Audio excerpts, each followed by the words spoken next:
Dimanche soir, 19h. Aujourd'hui, je voulais parler avec Bénédicte Renas, qui est cofondatrice du réseau OSP.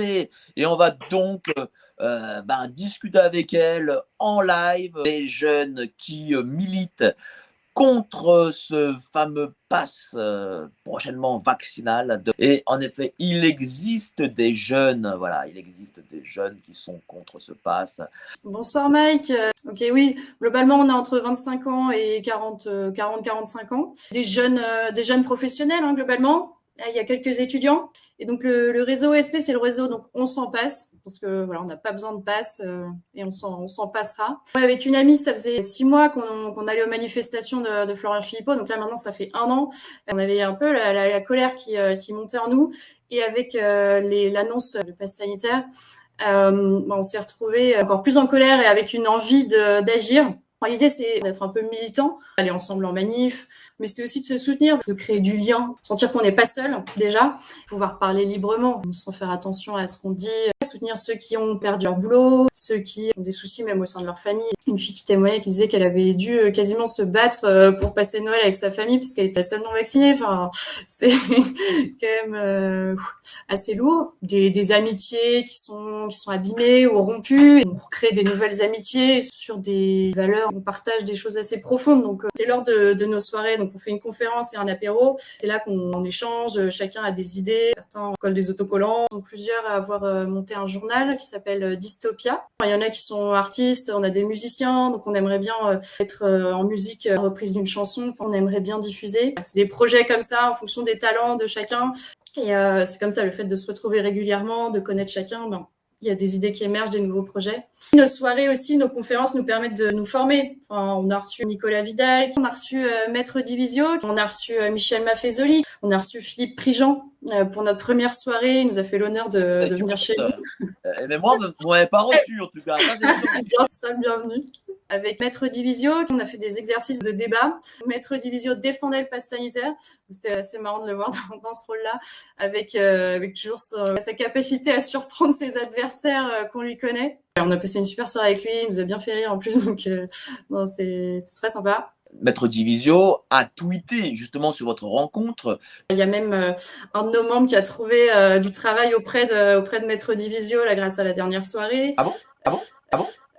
Raconte-nous, tiens, ça je veux savoir.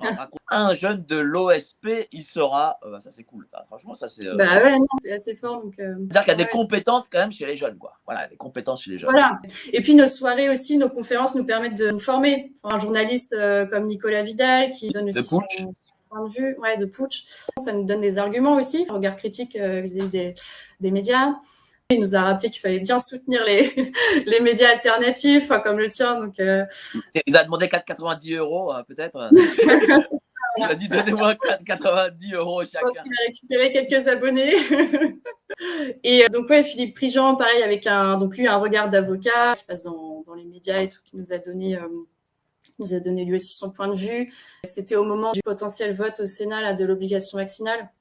Il nous expliquait pourquoi finalement le gouvernement préférait mettre en place un pass que de mettre en place l'obligation vaccinale. C'est plus facile d'avoir un pass qui est contrôlé par tous, par les serveurs, plutôt que par l'autorité publique. C'est ça qui nous inquiète en fait. C'est vraiment le modèle de société qu'il y a derrière ça, cette mise en place d'une société de contrôle. C'est aussi une façon de former une génération au droit, aux médias, peut-être au lobbying aussi, contre justement ce nouveau monde qu'on veut nous imposer. À propos de lobbying, on a fait un peu d'influence parlementaire en envoyant des courriers à tous les sénateurs et tous les députés au moment des votes. De faire ce travail aussi, ça demande de rechercher des arguments de différents types. Il y a quelque chose qui me tient beaucoup à cœur, c'est l'immunité naturelle. Enfin, je comprends pas pourquoi l'immunité naturelle n'est pas prise en compte dans le pass sanitaire ou dans le pass vaccinal. Il y a un député de La République En Marche qui nous a proposé une visio avec lui. Donc, on était 3 membres du réseau. Je vous filerai le numéro de la DIRCAV de Martine Vonner pour que Martine Vonner vienne quand même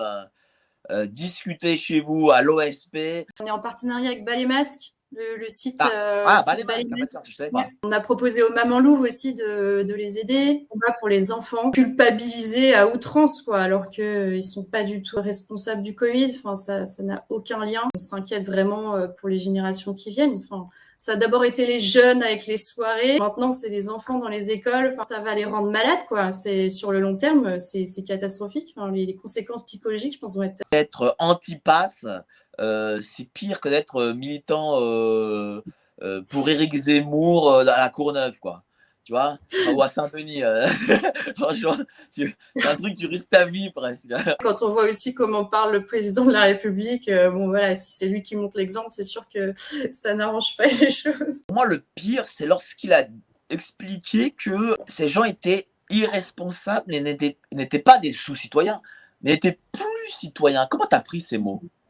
C'est hallucinant, enfin autant dans la forme que dans le fond, une volonté de diviser en fait. Rémy Mittel parle d'apartheid, c'est vrai, enfin on a des droits différents, on n'a pas le même accès à l'hôpital, au transport, etc. Donc... Pierre Gentillet, l'avocat Pierre Gentillet, que vous avez interviewé d'ailleurs en manifestation, dit un truc très juste, c'est que ce n'est pas illégal de ne pas se vacciner. C'est Donc, ça, oui, oui. tu vois, donc Oui, quelqu'un c'est qui écrit dans la n'est pas Constitution, hein. Nul ne doit être contraint de faire ce que la loi n'ordonne pas. sûr. En fait, là, c'est inconstitutionnel, quoi. Le Conseil constitutionnel le valide sans plus de réticence. C'est quand même un souci dans nos institutions. C'est quand même choquant que voilà, quelqu'un qui n'a pas enfreint la loi soit suspendu sans salaire. Enfin, on est quand même... Oui, oui, c'est hallucinant. Ils ne sont pas mis au chômage, ils sont suspendus. Enfin, rien que le mot. Les médias ne parlent pas du tout des gens qui ont été suspendus. Déjà, pour le pass sanitaire, on nous promettait que ça s'arrêterait le 15 novembre. Là, on nous donne même pas de date. On nous donne des critères qui peut-être seront chiffrés un jour. On espère que ça va pas durer trop longtemps, ce combat, donc qu'on n'aura pas besoin. Si, ça va durer, hein, ne t'inquiète pas. Sache que ça va durer. Je ne suis pas confiante pour les mois à venir, mais je suis pleine d'espérance pour les années à venir. La prochaine est le 17 février et on reçoit Franck Ferrand. Donc, ça va être super intéressant. Franck Ferrand, quand même, putain, vous savez du caïd, hein. Moi, j'arrive pas à voir Franck Ferrand. Là, c'est beau. Donc, Franck Ferrand, l'historien, n'hésitez pas à adhérer, réseau OSP. Merci Mike.